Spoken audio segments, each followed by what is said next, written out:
Well, that was a movie. Hello and welcome back to Simon's Rants. I'm Simon, and today I'm giving my first thoughts on Don't Look Up, which is the new Adam McKay Netflix film starring Leonardo DiCaprio and Jennifer Lawrence. In case you don't know what this movie is, it follows Leonardo DiCaprio's character who plays a scientist, as well as Jennifer Lawrence's character who is pursuing a doctorate, as they discover a comet that is heading toward Earth that will instantly kill everybody on Earth. So they go to the president, they go to the press, they go wherever they can trying to warn the people, but nobody will listen because people are stupid. That's the basic idea of it, and it is a dark comedy. I saw somebody compare it to Idiocracy, saying it's like, oh, it's a prequel to Idiocracy, and there's definitely similar aspects to that, but it's not quite as much of a comedy as Idiocracy is. It's kind of a drama and a comedy simultaneously. If you've seen other of Adam McKay's work, it's a very similar tone to Vice, maybe a little bit funnier, at least attempting to be funnier than Vice. I didn't like Vice, I'll be just upfront about that. Adam McKay's had a bit of a weird track record that's been mostly good, but recently there's been a couple of missteps.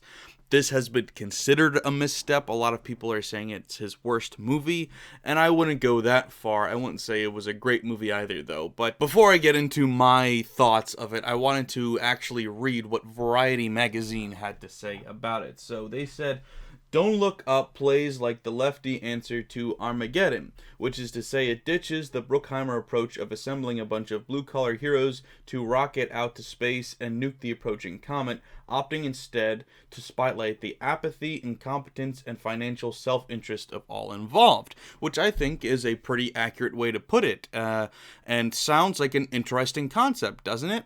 Well, it's interesting to point out that Variety, it's 30%. Nothing about that little blurb makes it sound like a bad movie, I guess, other than the lefty little thing in there. But yeah, it's got an agenda. It's a Hollywood movie. It's lefty. It's very obvious that this movie is about climate change. Even though it's about a giant comet coming to destroy the world, it's about climate change, which is a topic that, for some reason, much like COVID, has been politicized, even though it shouldn't be. So this is kind of about that subject of things that shouldn't be made political becoming political, and then people arguing about things that should be obvious that aren't obvious. The problem with that, as well as Adam McKay's last attempt at making a political movie in Vice, is that it comes off very condescending and know-it-all, and makes everything seem very blatantly obvious from their point of view, as if their point of view is therefore obviously correct, which, I mean, everybody always thinks they're right, or they would change their mind. But the problem with doing a movie is you can make things black and white, you can make things obvious, when in reality things are a lot more gray and there's a lot more in between.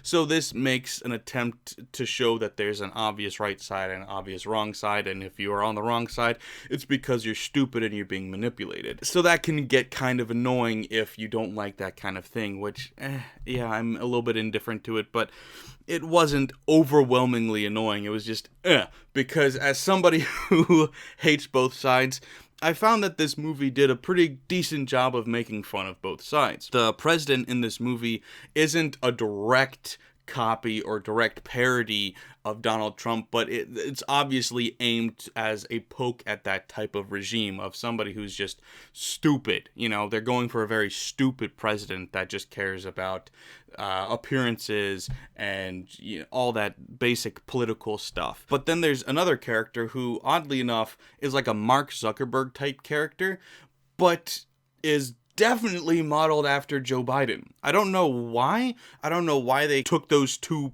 character types and put them into one character. It's a little bit confusing, but that's what they did. I was actually sitting wondering, is this supposed to be Joe Biden, or am I reading into it too much? And then he sniffed somebody's hair. He sniffed a girl's hair and went, all right, that's definitely Joe Biden. So they do take stabs at both sides, but this is obviously, as Adam McKay is an open liberal, this is from a liberal perspective. So if you're conservative or if you're moderate, you may find it a little bit more annoying than a liberal would watching this movie. That being said, I didn't think that that was the biggest problem. I think this movie didn't know what it wanted to be, and tonally was frustrating, because I think this could have been, with this concept, a great comedy, something really absurd. It almost sounds like a South Park plot or a Kevin Smith film. Like it could have been this ridiculous, over-the-top movie where it just points out the idiocracy of everybody and everything, from politicians to pop stars to the media to all of that. You could have shown how hilarious that is. Or, on the flip side, you could have made this a very compelling drama where you're showing how depressing the state of the world is, and politics and media and all of that. Instead, though, we end up in some sort of no man's land in between. And so instead of being a great comedy or a great drama, we have a mediocre meh in the middle. And I don't know why we couldn't commit to one or the other, and I really feel like it loses a lot of value because of that. It's far too absurd to be taken seriously, but it's not absurd enough to be all that funny. It's just kind of depressing and funny in equal parts. It's just, I don't know, I didn't really have a great time watching it, and I don't think many people will. I think that's more of why it's got a bad rating than anything. It's not like it's a poorly made film, it's just, it's not a very enjoyable film, honestly, because of, the state of the world and how depressing everything is. We don't really want any more of that, because we either want something that is going to wake us up and make change happen, or we want to laugh at things. We don't want to try and laugh at things and end up depressed, which is kind of how this movie comes across, as it couldn't commit to the bit, so it's just like, isn't it funny? No, not really. And that's just kind of the whole feel of the movie, is like trying to poke fun at something and then just like doing it half-heartedly, because like, it's funny, right, guys? Oh, God. There's some legitimately hilarious moments in this. I mean, Adam McKay is most famous, probably, or at least he used to be, for making comedies. Like Anchorman, he knows how to write funny movies. He knows how to direct funny movies. And then he's also had great success in drama with The Big Short. He was extremely successful in that. But I think there's a time and place for both, and this didn't know what it wanted to be, and that was the main issue. I had very similar issues with Vice. I hated the movie Vice. Politics aside, the movie isn't good because it couldn't commit to a bit. Was it a comedy? Was it a drama? It was just both, but it didn't do either very well. Christian Bale aside, like, the acting is phenomenal. Christian Bale was amazing. Amy Adams was good. I felt similarly about this. I thought DiCaprio was really good. I thought Jennifer Lawrence was really good. But just Vice was so unlikable. I've only ever walked out of the theater for one movie ever, and it was Vice, just because it was so unlikable from the tonal confusion of the movie. It was condescending, it belittled the audience, it felt like it knew more than it did, and then would go, like, the whole Shakespearean soliloquy bit was so painfully unfunny, but really thought it was funny with how long the bit was. And this isn't that bad. It's got elements of that. It's obviously the same creator, the same writer-director, but it just isn't quite as bad. Yet it's also nowhere near as good as any of his straight comedies or The Big Short. Going through my notes here, like, within the same page, I see, "This satire is sharp. God, this is hilarious. I never realized she," meaning Ariana Grande, because she kind of like has a self-aware parody of herself. That was great. Like, so I'm pointing out, this is amazing, this is hilarious. And then up at the top of the page is, "This is boring. Can we move along?" Because that's how this movie is. This movie is not quite 2.5 hours long, and it felt like it was an hour too long. Like, this could have been a 90-minute bit. Like, we could have gone through this and gotten it over with. And a big part of the reason why is that this should have been a 90-minute comedy is there's a lot of focus on dramatic elements of the main characters. And normally that's a good thing. Normally you want to know more about these characters. You want to be invested into their story, into their character arc. But the problem is, there's not a goddamn likable person in this movie. I hated all of the characters. Leo's character is not likable in any way. He's frustratingly annoying. And so is everybody. And he's the main character, and we focused on him. And we've got this little redemption arc that I just couldn't give a shit about. So we're wasting all this time on it when it's like, I was here for the plot. Because none of the characters are likable, and that's fine. You can make good movies with no likable characters. That's fine. That's been done a million times to great success.